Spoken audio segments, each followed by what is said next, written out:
Hi, me again. Sorry, it's been a minute. Life, But today we have a very special video. We're going to go over tarot. And tarot is many things, but nothing more than a language. The higher realms don't speak in words. Words are limited and adorable, but not the way spirit speaks. Spirit speaks through ideas. Abstract ideas, imagery, emotion. So anything to stimulate a particular emotion, a smell, take you back, that's how the spirit communicates. So to communicate with your spirit, with your higher spirit, with the part of you that is able to see the bigger picture of everything, your purpose and your journey and everything that you're going through, your growth, all of that. If you want to communicate with the part of you that can see you from a bird's eye view, you need to do so in abstract images. And that's what the tarot is. It's an encyclopedia of a language that you already speak, but subconsciously. So that brings me to the gypsies. Subconscious activity is in very much in the same way. It's imagery, it's abstract thought and idea, it's emotion. But to stimulate the subconscious of a person while in their conscious state, you have to do it in the background of their focus. Okay. It's like subliminal messaging. Okay. Like my makeup today is subliminal messaging to your subconscious to polarize or balance its energies. As both your eyes try to focus on both sides of my face, you subconsciously are trying to figure out how to put the pieces together because it looks abstract and very symmetrically out of place, it'll make your subconscious curious as to dig into the imagery of my makeup. Same thing with, just dark eyeliner. It makes you focus on my eyes. And when you focus on my eyes, I have more access to observational things about you, not the body, the force behind what you are. It's a meditative, like almost trance state that you want to put the subconscious of the person that's looking at you in. So I do my makeup like this so that I'm peering into your subconscious while you're conscious type deal. Anyway, it puts you in like a trance-like state, and then I can read you better. Anyway, tarot. Let me get into tarot. So before I start, okay, the gypsies. Yay, gypsies. Okay, I'm not going to go over the long list of many decks of tarot that are currently available in stores or online. A quick internet search will reveal the fact that there are cat-themed decks and random ridiculousness supposing to give exact definitions of each card. That's adorable, but not what Mystery Sciences endorses. Instead, I'm going to go over the Bohemian Tarot of the Gypsies. It is not the most ancient of decks, but certainly the most accurate that is still widely available today. The sacred symbolism was entrusted to these highly spiritual nomads for two reasons. One, for safekeeping from the church. You gotta remember this is during like the Holy Grail, whatever, Alexandria, destroy the past, Roman Catholic fiasco. That was our history. But yeah, so to keep these secrets from the church, they had to hide it in symbols. So pictures. And for two, because they would not change it to fit any particular culture's accepted history or identity. So, you can get like French tarot cards and they're drawn in the style of the Frenchman. Like you would, if you were reading a book that was written in French and published in France and, 300 years ago, it'd be like that type of deal. You can also get a deck, that's the same, British type deal. You can also get a Chinese deck, which has all of the, major arcana and everything are Chinese looking people, as opposed to the Greek looking people of the other decks. Anyway, it's, every culture has a deck. But changing the identification of the historical origins by changing the way that the people in the cards look doesn't change the message. The symbolism is still the same. It's just how you identify with it, and your communication with your higher spirit will communicate with you in a way that it knows you can identify, not that the world would identify, but you personally, specifically. So whenever you have a reading, it's not always going to be the same. It changes from moment to moment, and it's really just talking to you on the wavelength that you're currently on, like your current vibrational frequency in pictures. That's what the cards are. Boom. But anyway, so the gypsies were well-traveled, okay? They didn't have like one place to be, and they were, nomadic tribes all over the world that were just, close to nature and not civilized, and just didn't want to be civilized, They didn't want to put shoes on and build buildings and destroy the world, whatever. But then also they had a lot, they collected a lot of spiritual teachings from all of their travels over generations, and just, stayed a very tight-knit, passed it down kind of group. But anyway, the gypsies received their deck from two sources: the School of Alexandria, which inherited the symbolism of the mystery sciences from Egypt, and the Hindu masters of India, who had kept the Kabbalistic integrity of the symbolism for centuries prior. These were the two styles of deck that were given to the gypsies when the Roman Catholic fiasco started to become a thing. They were like, okay, look, we can't hide it in the temples. They're burning all the libraries down. We need to make sure this survives. And, if we bury it and everyone that knows where it's buried is lost, what the fuck do we do then? So they gave it to the gypsies. And they were like, this is a card game, and the gypsies, turned it into fortune telling and whatever, and they made their living off of it, and that was brilliant, good for them. But it lasted, it made it through the church and the medieval times, and, the burning of the witches and all of that. Like, I'm super proud of us. But anyway, gypsies are the bomb for that purpose. And in Egypt and India knew it, and they just felt like it was safer with the gypsies, which they were right. The gypsies were entrusted with the tarot to preserve it for future generations. This language without words was then disguised as a gambling game, which is where our playing deck comes from. Just cards, poker, whatever, all of that, hearts, spades. This is where that comes from. It wouldn't be any playing cards if not for the tarot. So, all of you poker fanatics, you're welcome. They used it to promote fortune telling, which gave them a living, creating value from vice, but ultimately led to the discredit of their authenticity later. In religious circles, the cards were demonized as some form of satanic gambling witchcraft ritual. Just sounds funny. Satanic gambling witchcraft ritual. Like that would ever be a thing. Even now, in most of the Western world, these lingering misconceptions of the tarot categorize the symbolism therein as wickedness and satanic devotion. But the mystery sciences cannot be satanic, for those who study it know that there is no Satan but the human ego. The darkness in the world is the darkness in man, and that which is drawn to it.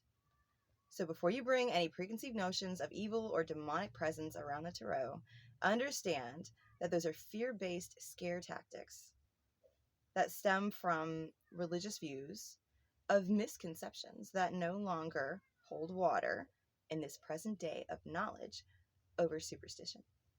Conquer must he the phantom of fear, as Toth reminds us. Knowledge is power, and ignorance is the phantom. So, ta-da, gypsies, preserve the tarot. Thank you very much. You guys are awesome. So let's dive into these secrets of ancient lore. How do you communicate with yourself? How do you interpret the communication between planes? It's rough, right? Your conscious state on the physical plane is designed specifically to interact with its environment, its outside world. Your spirit grew a nervous system off of itself so that it could touch outside things and interpret them, right? But if that's all you fucking ever do, that's all you're ever going to be. So you can't use your nervous system to speak to yourself on the higher planes, because you're not, that's what not what the nervous system is for. It's for outside, not inside. You want to peek inside, you got to use other sensory perception. And the tarot is an aid, a tool to do that, a telephone, in pictures, communication tool with yourself. That's it. Okay, so the cards. Before we get to the cards, there's 3 things you got to know about before you can even look at a card and know what the fuck it says. Like, it just looks like pictures if you don't know anything about these 3 things, and they're mostly mathematical. Okay, there are 3 prerequisites to the cards themselves. You can't just dive into the cards thinking you can understand them because they are pictures. Nice try. The ancient symbolism has lasted so long because the energy that it carries, when respected and understood, is life-changing. Respect the ancient symbols, and they will respect you in return. Your higher spirit is ever watching and waiting for your mind to catch up. This is a way for the two, your higher spirit and your mind, to communicate. Trust in yourself and the energy that you create. And then contemplate these 3 things concerning the tarot. Number 1, the cross, the Tetragrammaton. Here we are again. The cross is the symbol of man who has fallen into matter. No divine unity surrounding it, no circle. Only the intersecting lines of the separation of genders and the separation from unity. But it reminds us of the tools which we are given to find our way back. The elements of spirit. Fire, which is Yod, spirit, at the top.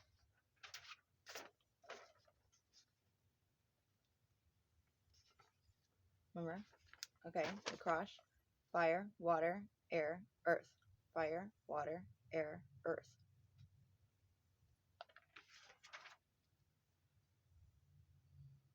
Water on the left, air on the bottom, and earth at the right. This is the cipher code of the Tetragrammaton. This is the key to all mysteries. And here is how it applies. The number sequence starts at Yod and keeps counting counterclockwise indefinitely. Yod 1 is a fire spirit number. It forever implies all things associated with fire. This is inclusive of the absolute realm, the supernal Sephira on the Tree of Life, and any card with this number is referencing this information. 2 is the Hay number. It is referencing water, soul, Bria realm, emotional intelligence, etc. 3 is Vow. It references consciousness, balance, neutrality, Yetzirah, imagination, illusion. 4 is second Hay. This is Earth. Earth is the Great Transition. Every 4th number begins a new sequence while simultaneously bringing closure to the old one. It is the transitional number. Our understanding of second Hay as the open window gives us insight to this concept. We can also recall how on the Tree of Life, the 4th Sephira is Chesed, an extended version of Kether. Therefore, every 4 is both earth and fire, both second Hay and Yod. Your number sequence then: 1, 2, 3, 4. 4, 5, 6, 7. 7, 8, 9, 10. 10, 11, 12, 13. 13. And on forever and ever and ever. Every 4th is the same as the 1. So really there is only ever 3. It's 3 and 4 in 1. It's numbers. But numbers are also a multidimensional language. So pictures, numbers, whatever tools you can use them. Put them together, combine them. Make a bigger tool, make a stronger tool. The number sequence is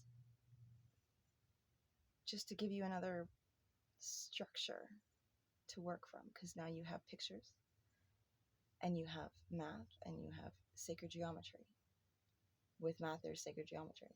Then you have to remember, if you want to translate that into language that your consciousness can understand, which is what we're doing now, you need to translate between the images that your subconscious uses to communicate with the higher realms. You have to go from image image, image, words. You know, once you go one step lower, you need words, right? Because you're awake and your consciousness needs words. That's just how we've evolved. So the numbers correspond to letters in the Hebrew alphabet. And then, you know, the Chinese did the same thing, and, you know, there was lots of languages that did that, but, you know, the tarot that we use is based off the Hebrew alphabet. So each number, once you figure out the number on the sequence of the Tetragrammaton, then you take that number and you apply it to the Hebrew alphabet, and then you get information about that number. You also apply it to the tree of life, because that's sacred, that's how it connects to sacred geometry. There's so many layers. Okay, so first you understand the cross, right? Now that you understand the Tetragrammaton number sequence, we can begin, right, to read the tarot. So the numbers. Now that you have your number sequence, you need to know the numerology associated with the higher numbers in order to give you the rightful place on the Tetragrammaton cross, and therefore the theosophical value, which is essentially the hidden truth, the secret of the number. There are two systems of numerology which are used in tarot: Theosophical Reduction and Theosophical Addition.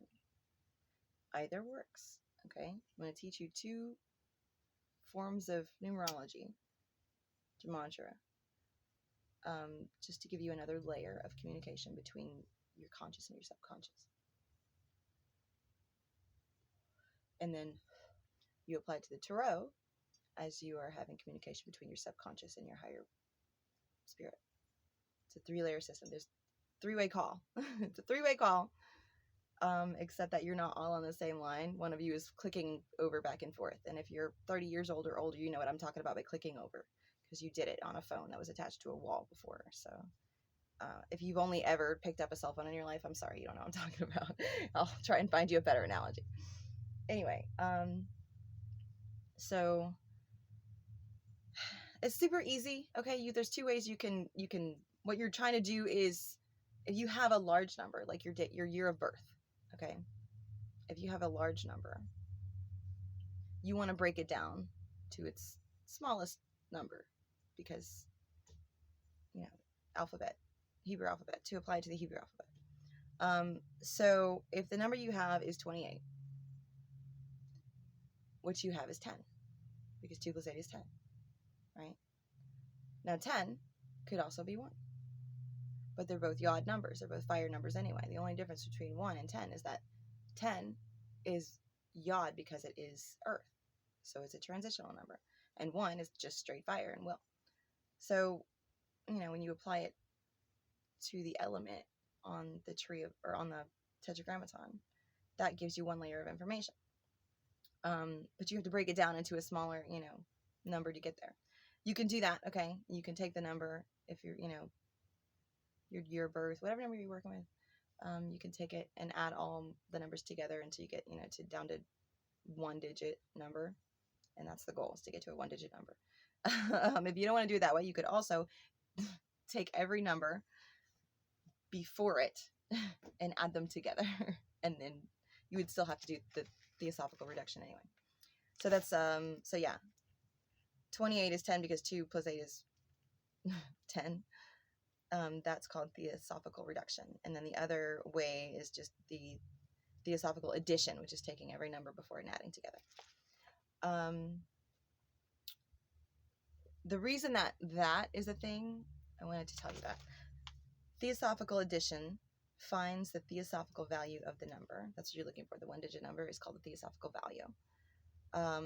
Theosophical Addition finds the theosophical value of the number by adding all of the numbers before that number, symbolically acknowledging the path the number takes upon its separation from unity, or 1. For example, 7 equals 1, because 1 plus 2 plus 3 plus 4 plus 5 plus 6 plus 7 equals 28, and as we recall, 2 plus 8 equals 10. 10 is 1. The number 0 is representative of the all, or the Ein Sof, meaning infinite light, God. The tarot, with the good fortune of this number, is the Fool. Sorry for the glare.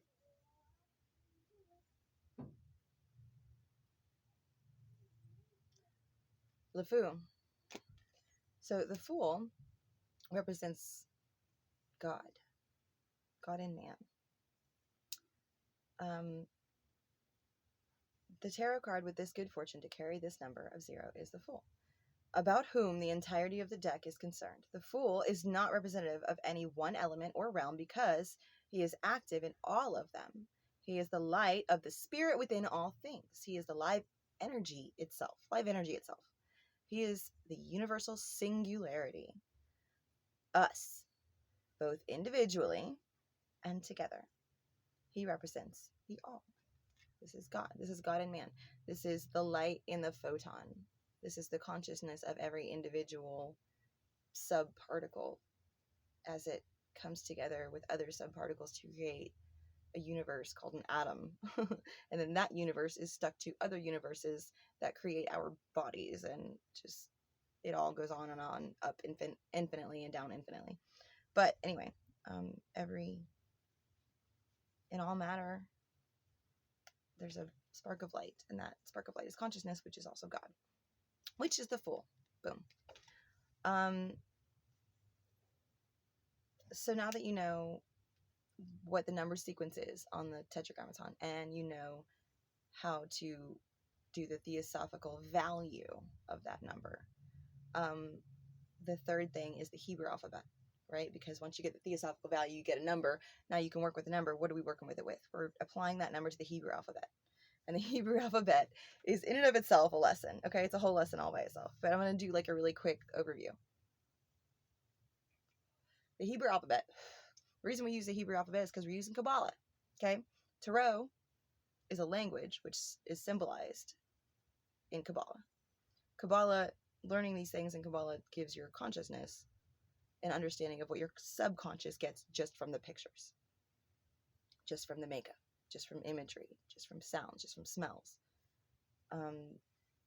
Subconsciously, all of these things affect you to understand this language. Okay, so in order to read Tarot, you got to be able to understand and read Kabbalah for a second, just the Hebrew alphabet at least. So the last prerequisite to Tarot is a sacred Hebrew alphabet. Since the Tarot is Kabbalistic, the Hebrew letters must make an appearance. On the Tree of Life, each letter is a path joining two Sephirah together. Aleph, for instance, the first letter of the Hebrew alphabet, joins Kether to Shokma. It therefore represents an aspect of the journey, the Fool's journey, as he's walking along his travel in life, right? First he starts at Kether, and then he walks, or he moves from Kether to Shokma, right?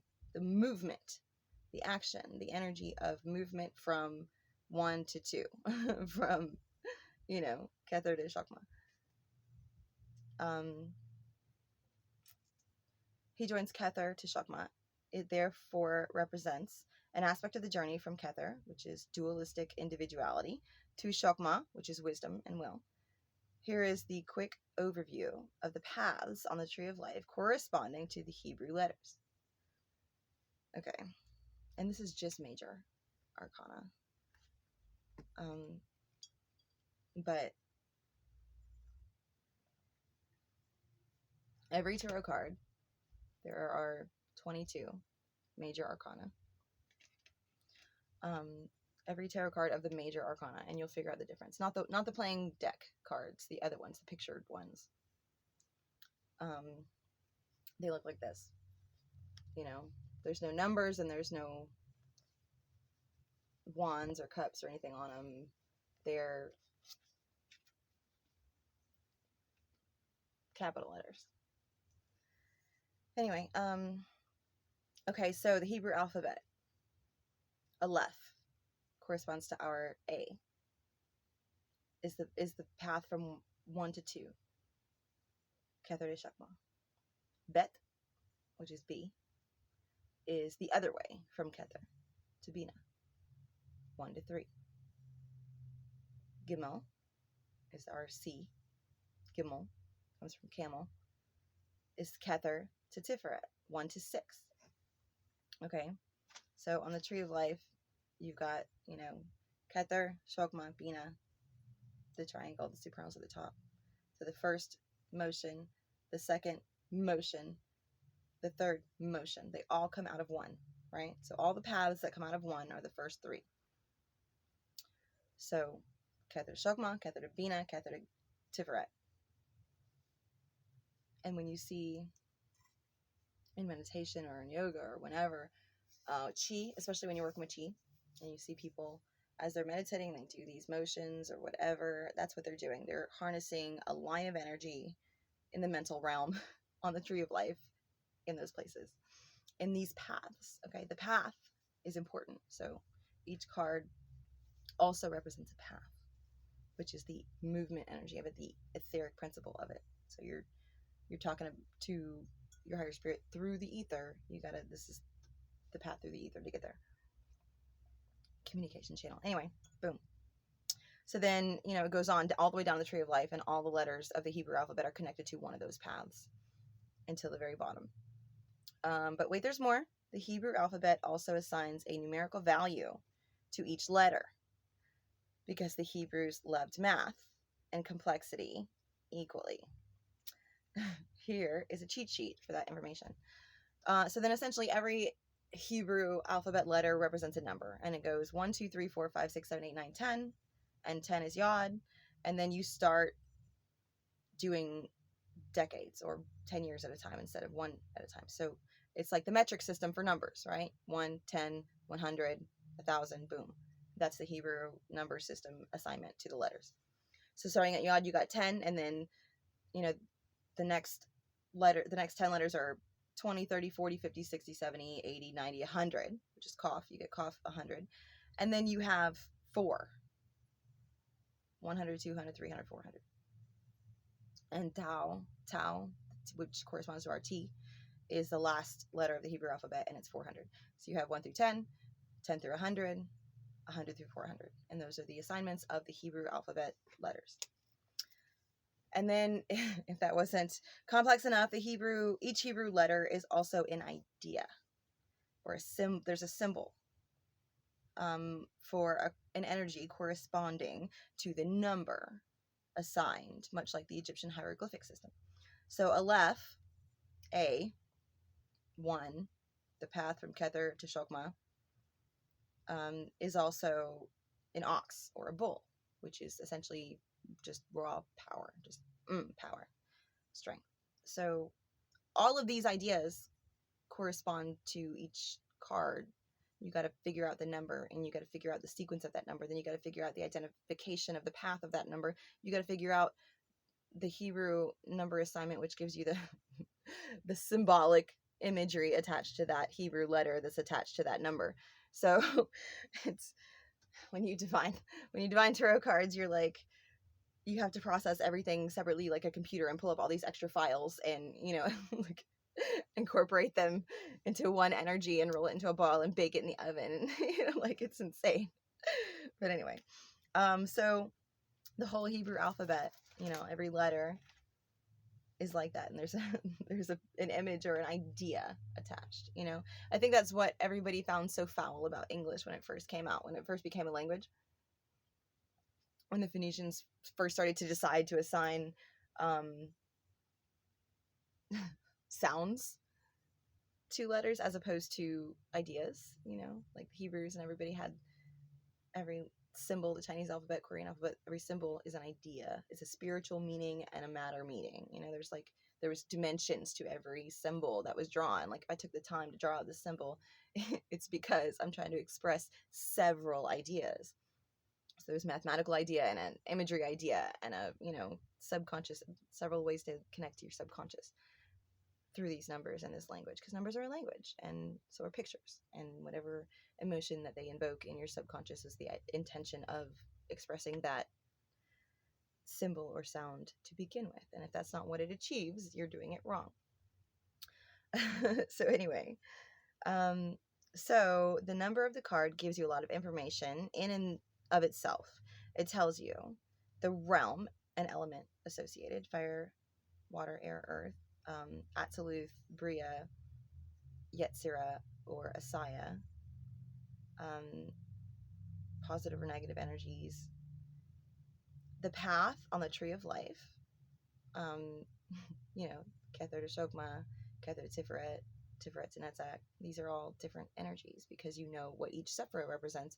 You understand what the paths mean. The paths are the polarization of the energy before it. So, and then the idea or symbolic energy on which to focus, which is the Hebrew alphabet, you know.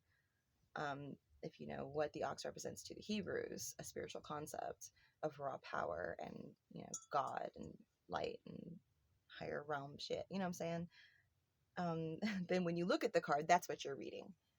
You know, you're not reading someone's future or someone's past per se. What you're reading is the energy of the symbolism of the subconscious from the person to their lower mind, like from, you know, if I'm reading your cards, I'm just like, I'm a waitress, like I'm just there to hand you stuff.